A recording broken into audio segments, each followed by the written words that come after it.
आपण करतोय मोगलाई पद्धतीची थाळी। आपण त्याच्यामध्ये एक मटनची डिश बनवतोय, मटन कोरमा। ती बनवण्यासाठी आपण तूप तापवून त्याच्यामध्ये जिंजर गार्लिक चिली पेस्ट टाकली आहे, कांदा टाकलेला आहे, मटन परतून घेतलं आहे, दही टाकलेलं आहे। या सगळ्या गोष्टी टाकल्यानंतर त्यात बदामाची पेस्ट पण टाकलेली आहे आणि गरम केलेलं पाणी। मटन शिजतं इकडे। आता आपण वळूया चिकनकडे। आपण बनवतोय मुर्ग वाजिद अली, एकदम शाही असं हे मुर्ग आहे आणि त्याच्यामध्ये आपण स्टफिंग करणार आहोत। मुर्गमध्ये आपण चिकन ब्रेस्ट घेतली, त्याला कट केलेलं आहे, त्याला मॅरिनेट केलेलं आहे आणि याच्यामध्ये जे स्टफिंग करायचं आहे ते तयार करून घेऊया आपण। इथे मी पनीर घेतोय। हे बघा, कधी कधी याच्यामध्ये खोया पण वापरतात। तुम्हाला दोन्ही गोष्टी वापरायच्या असतील आणि मिळत असतील किंवा वेळ असेल आणि जमत असेल तर दोन्ही टाका, किंवा जर पनीर पण नसेल वापरायचं तर तुम्ही चिकन मिन्स वापरू शकता। म्हणजे आलेलं चिकन त्यालाच थोडंसं बारीक कट करून त्याच्यामध्ये आता ज्या बाकीच्या आपण गोष्टी टाकतोय त्या टाकायच्या आणि त्याचं स्टफिंग करायचं, तसं पण चालेल। हे रंगीत मिरच्या ज्या आहेत त्या मी याच्यात टाकतोय, कांदा, हिरवी मिरची, थोडी वेलची पूड, गरम मसाला, एक 2 चिमूट गरम मसाला, वेलची पूड 1 चिमूट, आवश्यकतेनुसार मीठ, थोडे बदाम घालू याच्यात, किंचित दही घालतोय एक बाइंडिंगसाठी।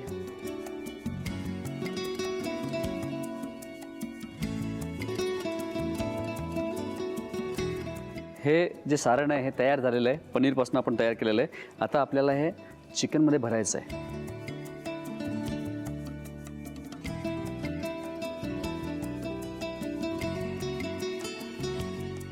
इकडे गॅस ऑन केलेला आहे, पॅन गरम करतोय।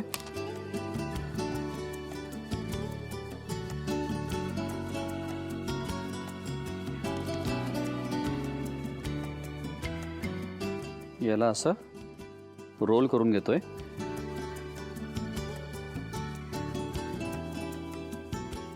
आणि हे टूथपिक लावून घेतोय याला।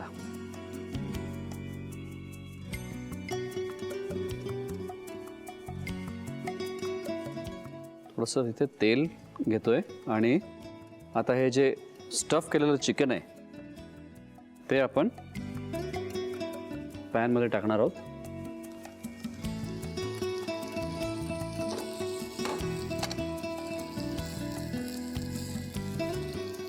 काय आहे की टूथपिक्स लावल्यामुळे ते व्यवस्थित एकत्र राहतं आणि नंतर आपल्याला टूथपिक्स मात्र काढून घ्यायचे आहेत।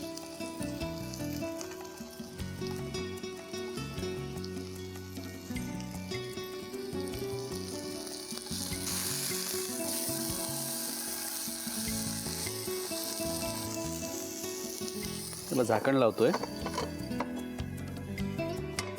आता चिकन आपलं शिजतंय, तोपर्यंत चिकनची जी ग्रेव्ही आहे ती पण तयार करून घेऊया।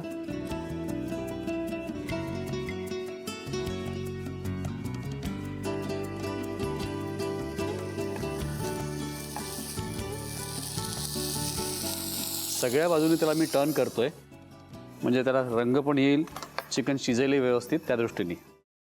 Paneer mushroom stick with barbecue sauce करण्यासाठी लागणारे साहित्य: किसलेलं गाजर, उकडलेला बटाटा, पनीर, तांदूळाचं पीठ, रवा, मटार, मशरूम, कोबी, मीठ, मिरची, कोथिंबीर आणि बार्बेक्यू सॉस। कृती: प्रथम एका बाउलमध्ये किसलेलं गाजर, उकडलेला बटाटा, कुस्करलेलं पनीर, मटार, मशरूम, हिरवी मिरची, कोथिंबीर, कोबी, मीठ आणि तांदूळाचं पीठ घालून सर्व एकजीव करून घ्यावं। तयार मिश्रणाच्या स्टिक बनवून रव्यामध्ये घोळवून गरम तेलात तळून घ्याव्यात आणि सर्व्ह कराव्यात। मामी, कोणता भक्त हाक मारतो आहे? ध्यानात इतके मग्न आहात? बाणाईला भेट घ्यायची आहे देवी। वाटलंच मला, ती अस्वस्थ असणं स्वाभाविकच आहे। तिच्या दृष्टीने हे सारंच गोंधळून टाकणार आहे। अशा वेळी तिला तुम्हाला किंवा मला भेटावं असं वाटणं हे स्वाभाविक आहे। नमस्ते अंकल जी, वो हमें आपसे कशा करता आलास तू इथे? विकीची चाडी करायला? काय समजतो काय स्वतःला तू? अरे आजारपणात माझा जीव वाचवला म्हणून घरातल्या पोरी बाळींवर अरे कुठून कुठून येता तुम्ही, नाही ते उद्योग धंदे करता इथं खपवून घेणार नाही. मी सांगतो तुला, मी फार वाईट माणूस आहे, लक्षात ठेव. हा, पोलिसात देणार होतो तुला. केवळ विखे आडवाला म्हणून लक्षात ठेवलं, ते इथून दिंड काढणार होतो तुझी मी. मामा, आता आपण काहीच करू शकत नाही.